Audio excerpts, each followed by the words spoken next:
A vote is expected today on the National Defense Authorization Act. That was Texas Congressman Keith Self with me this week, warning of red lines in the bill. He joined me Monday. The House Rules Committee clearing the bill along party lines after hours of debate, setting up the bill for a chamber-wide vote today. One provision introduced by New York Congresswoman Elise Stefanik requires the FBI to notify Congress when it opens counterintelligence investigations into federal candidates within 15 days of a launch of an investigation. Joining me now is the woman herself, New York Congresswoman Elise Stefanik. She's the House Republican Leadership Chairwoman. Congresswoman, it's good to see you. Thank you so much for being here. So that was hard to get in that bill, wasn't it? It was, but it was worth fighting for, Maria. I've been working on this provision for a number of years, and it goes back to when James Comey, former FBI director, testified in an open hearing.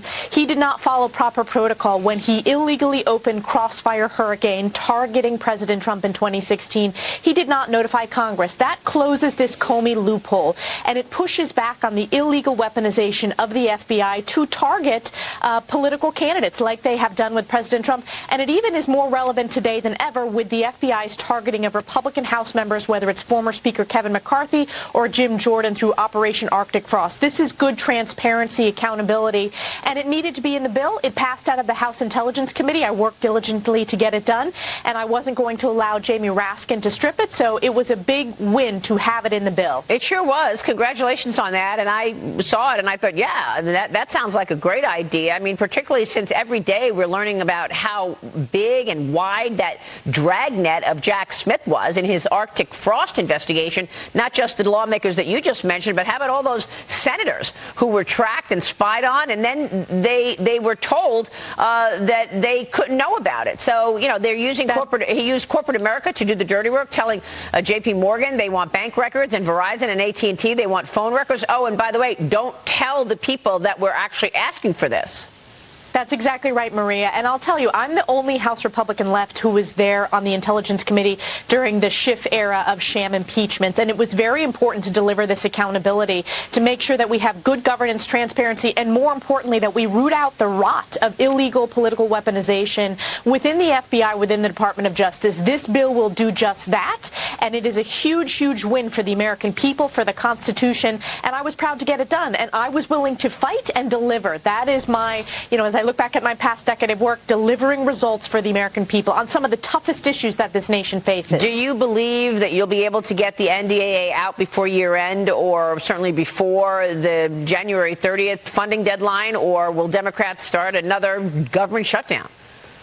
Well, we know that Democrats always prioritize shutting down the government, but I am optimistic that we will pass the National Defense Bill. It's very important. There are a number of significant wins in support of President Trump's Peace Through Strength agenda. Certainly in my district, I represent Fort Drum, home of the 10th Mountain Division. I represent Rome Air Force Research Labs. These are very important national security investments, but good conservative policies, as I just pointed out, pushing back on the illegal politicization and weaponization of these federal agencies and law enforcement against political opponents. So that's a huge conservative win. I would argue one of the largest conservative wins in the bill. Yeah. So let me get your take on the other policy debate. Senate Republicans are rolling out their own health care plan, countering the Democrats' proposal to extend the Obamacare subsidies for 3 more years.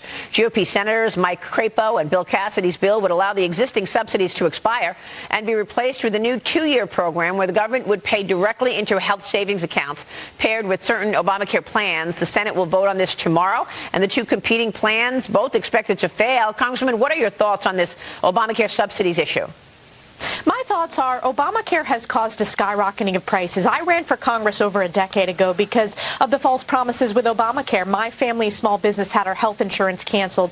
And what have we seen under Obamacare? A skyrocketing of premiums, a skyrocket of out-of-pocket costs. So this is a broken program. Republicans are focused on lowering costs and improving quality and access. We have a number of bills that we're discussing this week, as well as bringing to the floor next week. And the Senate's going to do its work, but so are the House Republicans. And the key here is lowering costs for American families, lowering costs of health care while maintaining high quality and improving the quality and accessibility in rural communities. That's what I'm focused on. There's always bipartisan opportunities, but the Democrats have to come to the table, too, to discuss these bipartisan provisions and not just continue off the cliff of a broken program. Yeah, and this is once again what President Trump is campaigning for the Republicans for 2026. But you're in your own campaign right now, and I want to get your take on the New York race and how it's going for you. Nassau County Executive Bruce Blakeman formally announcing that he is now running to be governor of New York. Congresswoman, a new Siena poll shows current Governor Kathy Hochul's approval numbers have not budged since September. You are seeing a 5-point swing in your direction as people understand and learn more about your campaign. How's it going, and what about Bruce Blakeman entering the race?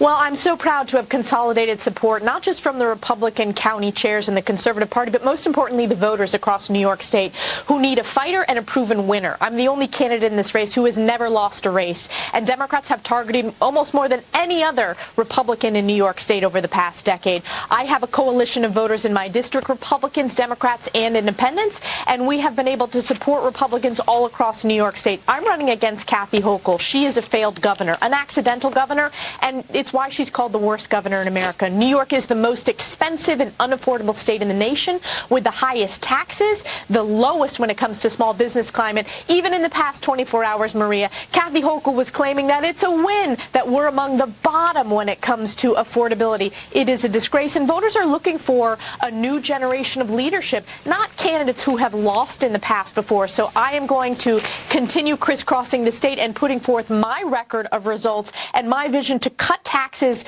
to make sure that we are making New York the safest state in the nation, which is the exact opposite that we've seen under Kathy Hochul. How are you going to get moderates and Democrats to come and vote for you, Congresswoman? We know what just happened in Miami, a blue city, electing a Democrat. Same thing in New York, electing Zoran Mamdani. Same thing in Democrat New Jersey, which, of course, was close, but no cigar. And we had a Democrat win there, too. Same with Virginia. So you've got to appeal to moderates in New York and Democrats as well. What's the plan?